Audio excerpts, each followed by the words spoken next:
جیسے ہی تیسرا دن آتا ہے تمہاری قبر کی زندگی کا، جب 3 دن گزرتے ہیں تمہاری ناک کے ذریعے سے پیٹ کی چیزیں باہر آنے لگتی ہیں، ناک اور منہ سے نکلنے لگتی ہیں، اور 40 دن تو بہت دور کی بات ہے۔ جسموں کا خیال کرتے ہو؟ میں تمہیں بتاتا ہوں اس جسم کی حیثیت کیا ہے۔ یہ جو چمڑی ہے اس کی حیثیت کیا ہے، یہ جو گوشت پوست ہمارے جسموں پر ہے اس کی حیثیت کیا ہے پتہ ہے تمہیں؟ اس کو سجانے کے لیے عورتیں 2-2 گھنٹہ شیشے کے پاس کھڑے ہو کر میک اپ کرتی رہیں۔ اب عورتوں کی طرف سے یہ میک اپ، لالی پاؤڈر اور کنگھیاں بالوں کو سجاتے رہے، اور تم اپنی باڈی کو بناتے رہے جیم میں جا جا کر کے۔ اب اس جسم کی حیثیت سنو، جس دن روح نکلی تمہارے جسم سے اور جب جنازہ لے جایا گیا، قبر میں تمہارے سب سے عزیز لوگ رکھ کر کے آتے ہیں، تختیاں قبر کی بند کر کے آتے ہیں، اتنی چھوٹی قبر کہ کروٹ لینے کی بھی جگہ نہیں ہوتی، ہاتھ پھیلانے کی بھی جگہ نہیں ہوتی۔ آج اپنے پلنگ پر سو کر کے دیکھو، کسی کا ہاتھ ٹچ ہو رہا ہے تو نیند نہیں آتی، لیکن قبر میں اتنی تاریک جگہ پر، چھوٹی سی جگہ پر، تنگ جگہ پر چھوڑ دیا جاتا ہے کہ مردہ کروٹ بھی نہیں لے پاتا، پھر پلس اس کو اوپر سے نیچے سے پیٹ سے باندھ کر کے رکھ دیا جاتا ہے۔ تمہیں پتہ ہے اب حکماں نے جو لکھا ہے وہ سنو بزرگوں نے، جیسے ہی تیسرا دن آتا ہے تمہاری قبر کی زندگی کا، جب 3 دن گزرتے ہیں تمہاری ناک کے ذریعے سے پیٹ کی چیزیں باہر آنے لگتی ہیں، منہ کے ذریعے سے آنتڑیاں یا جو بھی اندر کا لیکویڈ ہے سب باہر آتا ہے۔ 5ویں دن کان کے اندر سے بھیجا نکلنے لگ جاتا ہے۔ یہ جو بھیجا سر کے اندر ہے وہ ختم ہو کر کے سڑ کر کے پیپ کی شکل میں کانوں سے باہر آنے لگ جاتا ہے۔ ناک اور منہ سے پیٹ کی چیزیں، کلیجہ، خون بن جاتا ہے، دیگر چیزیں سب کان اور ناک اور منہ سے نکلنے لگتی ہیں، اور 40 دن تو بہت دور کی بات ہے، 8ویں دن اس کا پیٹ پھٹ جاتا ہے، پیٹ پھولتے پھولتے پھٹ جاتا ہے، اور جیسی پیٹ پھٹتا ہے قبر میں کیڑے پیدا کیے جاتے ہیں۔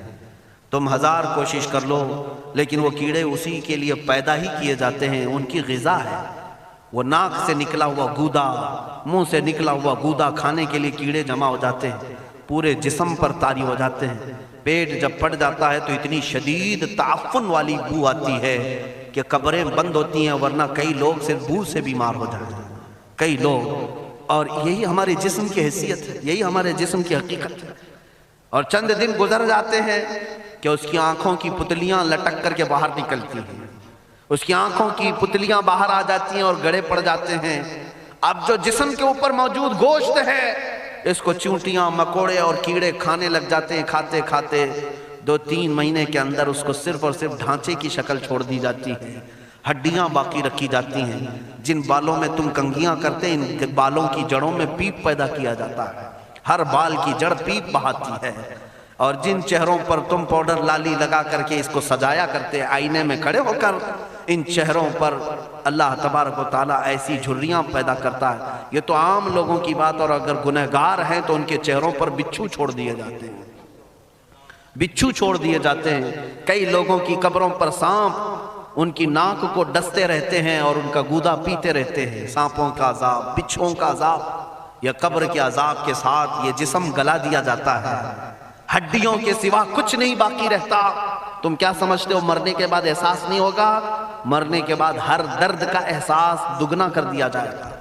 آج زندگی میں جتنا تمہیں چونٹی کاٹنے سے درد ہوتا ہے، مرنے کے بعد یہ درد 10 گنا زیادہ بڑھ جائے گا، تمہیں اور درد ہوگا، اور درد ہوگا۔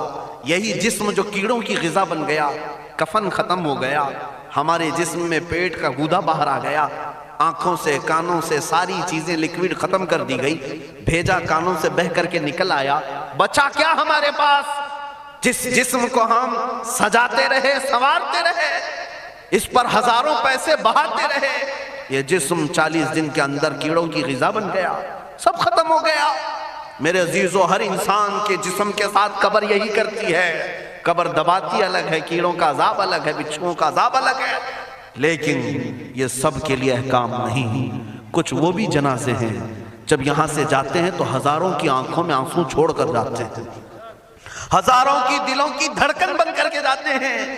ان کے جنازے جب جاتے ہیں تو اللہ کے ملائکہ بھی، فرشتے بھی ان کے جنازے کو اٹھانے کے لیے زمین پر آتے ہیں۔ یہ کون لوگ ہیں؟ جو اپنے سینوں میں عشق مصطفیٰ کی شمع روشن کیے ہوئے تھے. جینا چاہتے تو مصطفیٰ کے لیے، مرنا چاہتے تو مصطفیٰ کے لیے. فاضل بریلوی نے کیا خوب کہا، لحد میں عشق رخ شہ کا داغ لے کے چلے، اندھیری رات سنی تھی چراغ لے کے چلے. جب قبر میں جاتا ہے ایک عاشق رسول، اسے رکھا جاتا ہے، کفن اس کا بھی ہے، جسم اس کا بھی ہے، لیکن فرشتوں سے بھی کہا جاتا ہے اسے آہستہ سے جگانا، محمد عربی کا غلام ہے، رسول پاک کا وفادار ہے. اور کیڑوں کا اس کے جسم کو کھانا تو دور کی بات، فرمایا گیا قیامت تک اس کے کفن کو بھی میلا ہونے نہیں دیا جاتا. نہ تمہاری آنکھ سے، نہ تمہارے ناک سے، نہ تمہارے چہرے سے کوئی گودا باہر آتا ہے، کچھ نہیں میرے عزیزو. جسم تر و تازہ سلامت رکھا جاتا ہے. 1000 سال کیا 10,000 سال گزر جائیں، حوادث زمانہ بھی آئیں، لیکن اس کی قبر میں اس کا جسم سلامت رکھا جاتا ہے. اب تمہارے ہاتھ میں فیصلہ ہے کون سا جسم بنانا چاہتے ہو، وہ جو کیڑوں کی غذا بن جائے، یا وہ جس پر فرشتے بھی اتر کر سلام بھیجیں. میں نے خود میرے مرشد گرامی کے جنازے میں حاضری تھی. حضور تاج الشریعہ بدر الطریقہ رحمت اللہ تعالی علیہ، جس مرد قلندر نے اپنی پوری زندگی عشق مصطفیٰ میں گزاری. آج تم نعرے لگاتے ہو تاج الشریعہ تاج الشریعہ، ان کے شب و روز دیکھے تھے کبھی؟ ان کی صبح اور شامیں دیکھی تھی کبھی؟ بہت پیر ہوں گے جو باہر پیر ہوں گے، اندر پیر ہوں گے، لیکن تاج الشریعہ کو میں نے اندر بھی دیکھا ہے، باہر بھی دیکھا ہے.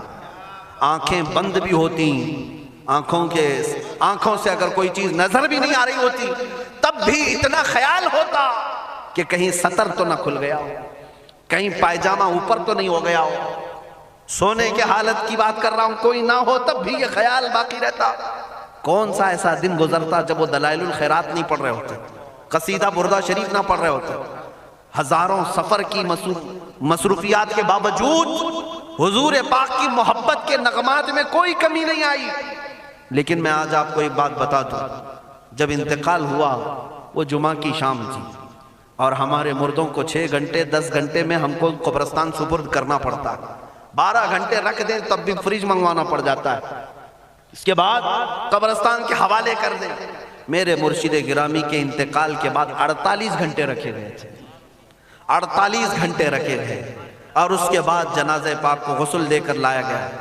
یہ فقیر قادری جنازے کی گاڑی میں شریک رہا، حضرت کے قدم پکڑ کر کے میں قبر تک رہا. میں آپ کو صرف اس لیے یہ بات عرض کر رہا ہوں کہ جب گاڑی جنازے کی چلتی تھی، میں نے زندگی میں بھی حضرت کے ہاتھ پکڑ کر کے ادھر ادھر چلائے. حضرت کے ساتھ جب جانا ہوتا تو بازوؤں کو ہم تھامے ہوتے، ہم کیا چلاتے، ہمیں وہ خود چلا رہے ہوتے، لیکن یہ ہم برکت کے لیے پکڑے ہوتے. جو نرم و ملائم جسم تھا، میں نے وفات کے بعد جنازے میں کھڑا ہو کر کے دیکھا، قدموں کو پکڑ کر نہ نرمی میں کمی آئی، نہ ملائم ہونے میں کوئی کمی تھی. اور جب گاڑی آگے چلتی تھی،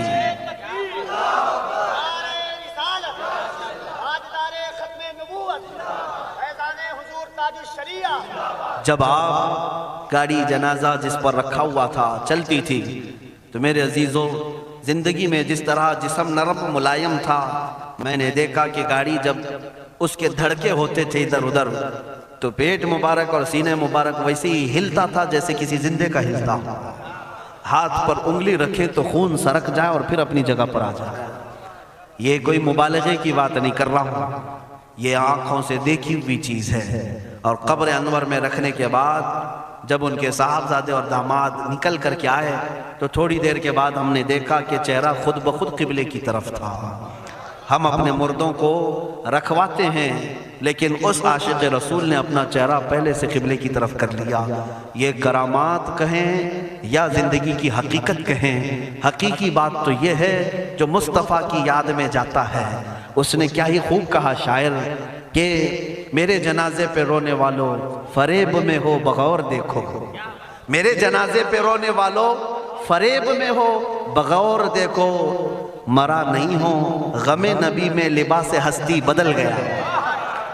ہاں، مرا نہیں ہوں غم نبی میں لباس ہستی بدل گیا ہوں. ان عاشقوں کا حال یہی ہوتا ہے کہ یہ مر بھی جاتے ہیں، انتقال کر بھی جاتے ہیں، تو بس لباس بدلتا ہے، لیکن زندگی پہلے سے اور بلند ہوتی ہے.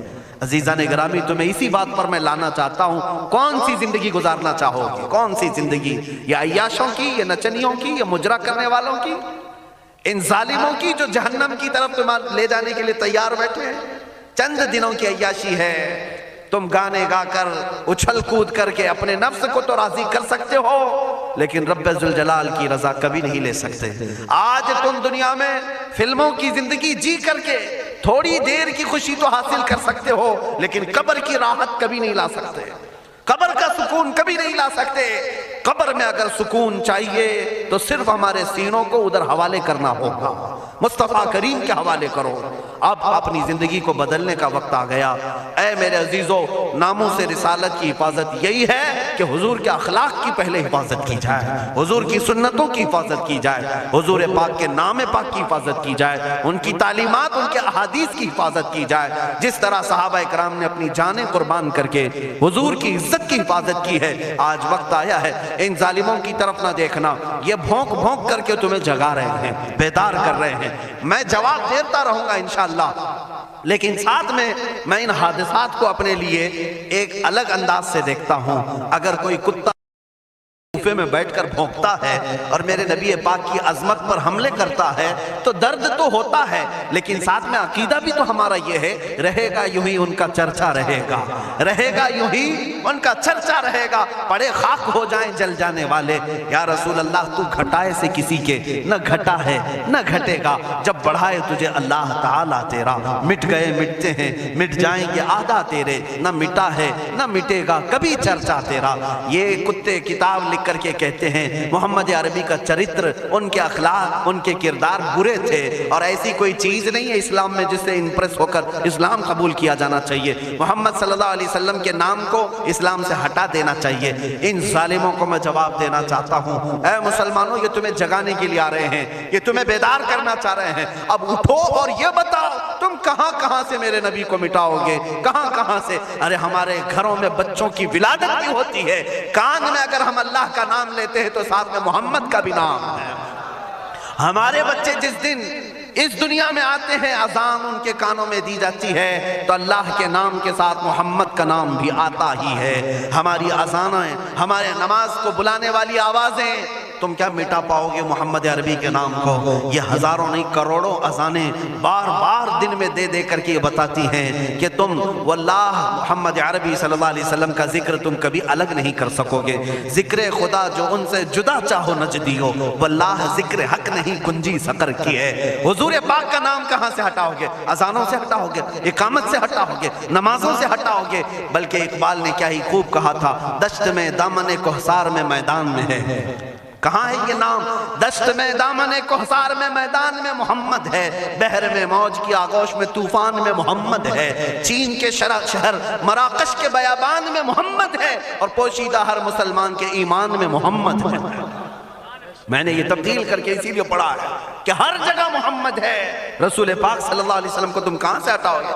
ہمارے کروڑوں کی زندگیاں اس نام پاک پر قربان، اس نام پاک پر قربان۔ ان ظالموں کو یہ بات بتا دینا، اس نام پاک پر اللہ نے نقطہ تک نہیں رکھا ہے۔ محمد عربی صلی اللہ علیہ وسلم کے نام پاک پر نقطہ تک نہیں، عیب تو بہت دور کی بات ہے۔ اور مٹانے کی بات کرتے ہو، مٹانے کے لیے تم اس کا ایک لفظ تک نہیں مٹا پاؤ گے۔